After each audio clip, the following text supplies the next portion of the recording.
Bueno, ariketatxo batzuk genituen zuzentzeko? Bai, ezta? Gaur zuzentuko dugu esan baten ariketa. Emma, egin duzu ariketa? Bai. Zer esan nahi du txapela makurtu gabe? Baina justo hori ez daukat. Norbaitek badaki zer den? Bueno, ez dela eskeskatu. Amore eman, honek esan nahi duena da, gauzak egiten jarraitzea, naiz eta askotan gauzak txarto atera. Mesedez, hau ikasi, selektibitateko azterkara sartuko zaigu ziurrenik. Egunon. Egunon den hori, Bueno, gaurko klasenekin hasteko. Zer dira txapel gorriak? San Mameseko ateak daudela, ez da? Bai, baina historiako plazan daude. Gau, karlismarekin. Begira kartel hori. Bai, nire mutila agona niko Williams. Eta txapeldun hitza, kokoteren genago. Bai, egia da, gaur asko errepikatu dute, baina zer esan nahi du? Niri bost, osastunak zarete gai horrekin.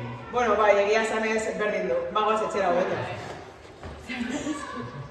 Kaixo egite. Kaixo, neska, zer moduz? Bueno, eskolan ondo, ikasketa eta estaketa, ondo. Da, Gipuzkoako txapelketaren... Txapela hitza berriro, kokoteren jo nau. Mila aldiz entzun dut gaur, eta ez dakit berean zan nahi. Nahi baduzu nik kontatuko dizutu historia. Bai. Bai. Bueno, hemen, libro honetan, goratzenaz, azaltzen duela nahiko ondo, zuk esatnako historia horri buruzko gauza hori. Bueno, ia. Txapela arropa bat baino gehiago dela uste dut. Bai, Euskal Herriaren arima da. Hemen ipintzen duenez, lehen antzina txapela historia baten giltza zen. Eta ez zeukan inolako tolesturarik, inolako gauzarik bere atzean, simbolo bat da eta herri baten simboloa da. Bai? Orduan, antzinan burua estaltzen zen txapelarekin. Baina hori zen apurtxo bat patu bat markatzen. Eta ez zuen ezer ikusi, zen bakarik erroparen simbologia baizik eta Euskal Arima horren esanahia ere bazuk. Baina zein da bere historia? Argi dagoena da, antzinatik nekazariek eta abeltzainek erabiltzen zutela eguzkia egiten zuenean eta euria egiten zuenean estaltzeko. Eta gero besate batetik, badago hitz bat kapela deitzen dela, kapela da sombrero. Gaztaniazko sombrero, eta hortik omen dator txapela izen. Baina zerbetik erabiltzen zituzte txapelak eta ez bezit motatako kapela? Txapela artilezkoa izanik oso erosoa, esan moldagaitza zen, ez da? Betik itxura bera dauka, esan apurtzen eta orduan, azken baten erosotasunagatik. Eta langileak erabiltzen zituztelako lotu zen gehiago kulturarekin, ez da? Turismo heldu zenean, azken batean Frankok erreperbitu edo jasarri egin zituen euskal simbolo guztiak, eta orduan geratzen zitzaigun gauza bakarra txapela zen, eta orduan txapela izan zen pixka bat errepresio horren kontra adierazteko simbolo bat, eta horregatik kulturarekin zen ikusi dauka bai. Batzuetan banago zaman bezen eta ikusten dut pertsona asko txapelekin, zergatik?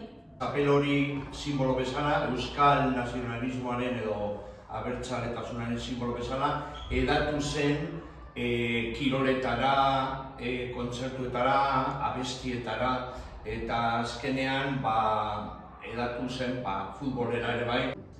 Jo, eskerrik asko baitite. Orain kontatu behar diot guztia nire lagunei. Ale, agur! Etorri bazter etxera opaitera, Trastalekura igo zara nire bizikletaren bila?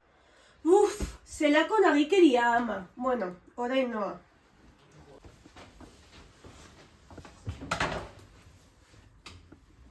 Baina zer da, nire mama, txapela, zer? Txapela bat, kontatuko diet nire lagunei oraintxe bertan. Kontatu behar dizuet gauza oso garrantzitsua. Kaixo.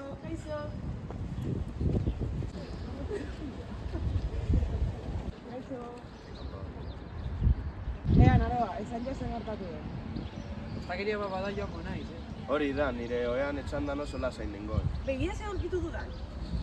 Ah, hori ez da zura amona? Bai, begira. Eta txapela bat. Zer, zure amama lan egiten zuen txapelak egiten? Bai, dirudi baietz, baina ez nekien ezer. Joan algara zure amonaren etxera galdetxera txapelei buruz? Nahi baduzue baietz joan elgara. Bai, joan gara. Kaixo, mama! Ai, kaixo, neska! Ai, mutil. Zergatik etorri zara? Zerbait behar duzu? Prestatuko dizuet zerbait jateko? Ez, txapela buruz galdera batzuk egiteko etorri gara, mama. Saiatuko duzure galderak erantzuten. Ba, kontatu aldi guzu nola zen lan egitea? Nire kopetako izerdia ezen beroagatik bakarrik, gure bizitzaren pisuagatik baizik. Baina gutxik zekitena zen ehuntzen genituen txapelak, bakoitza gure indarrez beteta zegoela. Gizonek beti pentsatu zuen txapelak zera euren lurraldea haien ikurra, baina emakumea ginen dena eusten genuenak. Gure eskurik gabe, materialik onenekin lan egiteko gaitasunik gabe. Txapelek inoiz ez zuten halako perfekziorik izango.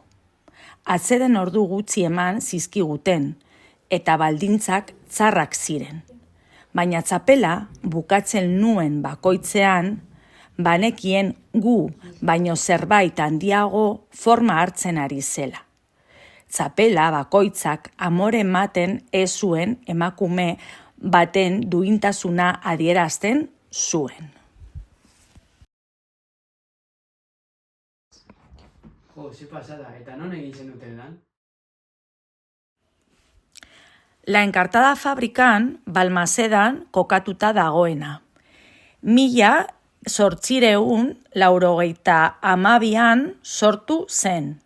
100 urtez aktibo egon zen.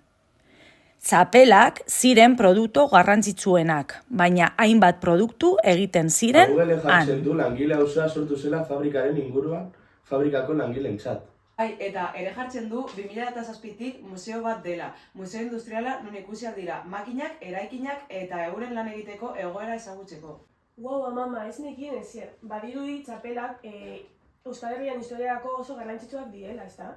Bai, maitea, gure sustraiak dira. Bueno, mama, informazio bilatzen jarraituko du eskerrik asko. Zazpikaletan denda asko daude, joan alzarete. Momento pizkara. Hartu, zeres. Ez, mama, ez.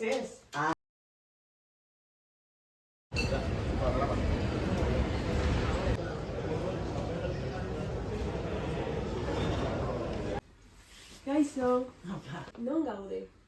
Pasabete, Gorostiagat kapela dendan. Eta erakutsi diguzu nola jasten den txapela bat? Bai. Bueno, gudeko guz, 5 txapela kalidad ezberdin. Bale? Bai. Eta, adibidez hau da, basikoa. Txapela maltza, hemen erabiltzen dana, 12 pulgada eta erdi, hori da, bere tamaina, ditugu handiagoak edo txikiagoak. Hori, normalean pertsonaren arabera erabiltzen da. Orduan txapela, importantena da, beti pintea bardin. Orduan guk esaten dugu irakurtzen. Tartzen dozu hola, atxamarbirekin, puntan, sartu eta berotara. Horrela, ez dela txapela bat bilbon. Beste leku batzutan, bestera batera. Eta emakumeentzat badaude? Bai, dituzu kolore pili bat. Bitu. Baina hauetan bakarrik daukagu kalidade bat. Eta dira hauek. Ba, nire mama erentzat, ez da? Bai.